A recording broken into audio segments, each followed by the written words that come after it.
Hello everyone and welcome to another video. Today I have a FeiyuTech Vimble 2S gimbal for phones. We're gonna do a quick unboxing, followed by a tutorial and a review. Before we have a look at it, please consider subscribing to my channel so I can make more videos. It currently sells for $79 US or 129 Canadian dollars, which is pretty much on par with the DJI Osmo 3. I'll try this gimbal with an iPhone 11 Pro Max, which is quite large and heavy. Let's start with the unboxing. First things first, it comes with this cleaning cloth that the Amazon seller included for some reason. Everything else comes in this foam box, which is quite large for a small gimbal. For comparison, here's the box for Xeon Crane M2, which is a gimbal for mirrorless cameras. When you open the box, you see the gimbal, the tripod, and a small box. In this small box, you get a wrist strap, a micro USB to USB cable, and these weird cables. This is actually quite smart.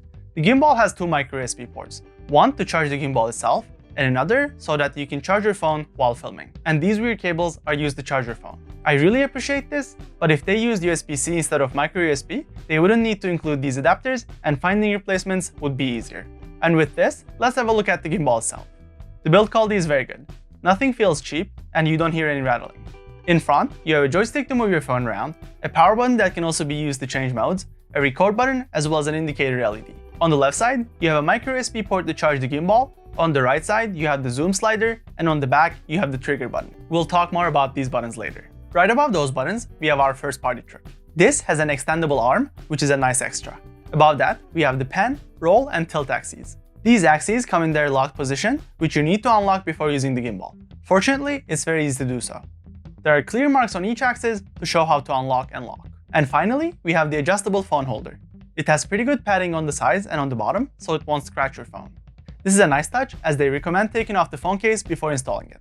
The second micro USB port that can charge your phone is also here. According to the specs, it can hold 210 grams in landscape and 200 grams in portrait mode. They claim that it supports the iPhone 11 Pro Max even if it weighs 227 grams. We'll test this out ourselves. After unlocking the axes, you should install the tripod onto the bottom tripod mount and place the gimbal on a flat surface.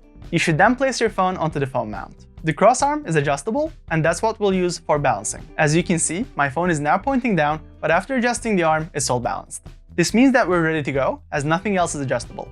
You can actually balance an 11 Pro Max on this gimbal, but the phone has to be as close to the rod as possible, so you can't charge it. At least the microphone isn't blocked. Long pressing the power button will turn on the gimbal. You can then use the joystick to move your phone around. For fancy features, you'll need to install an app. There's an option to create an account, but I don't know why you would do that. Fortunately, there's a way to skip it. You can only use the zoom buttons in this app. You can't use them in the vanilla iPhone camera app. The shutter button works though. There are a couple of settings you should change right away. In settings, turn off watermark. And also, by default, for some reason, it only records at 1080p at 60 FPS. You should change that to 4K 60 FPS or the highest resolution that your phone supports. By default, the gimbal is in pan follow mode.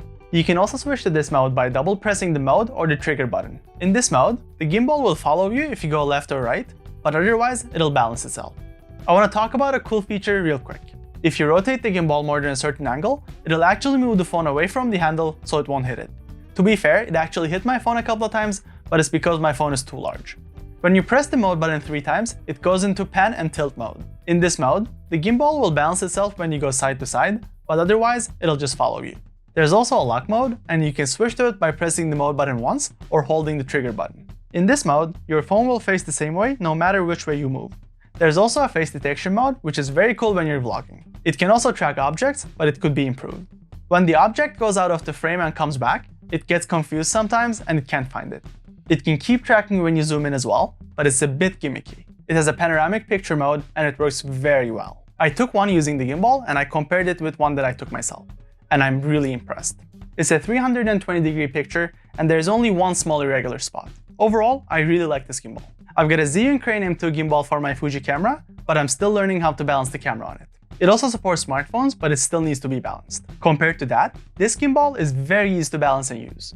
The app could be improved, but you can always use the vanilla iPhone camera app. Thank you so much for watching. Please consider liking this video, checking out my other videos, and subscribing to my channel.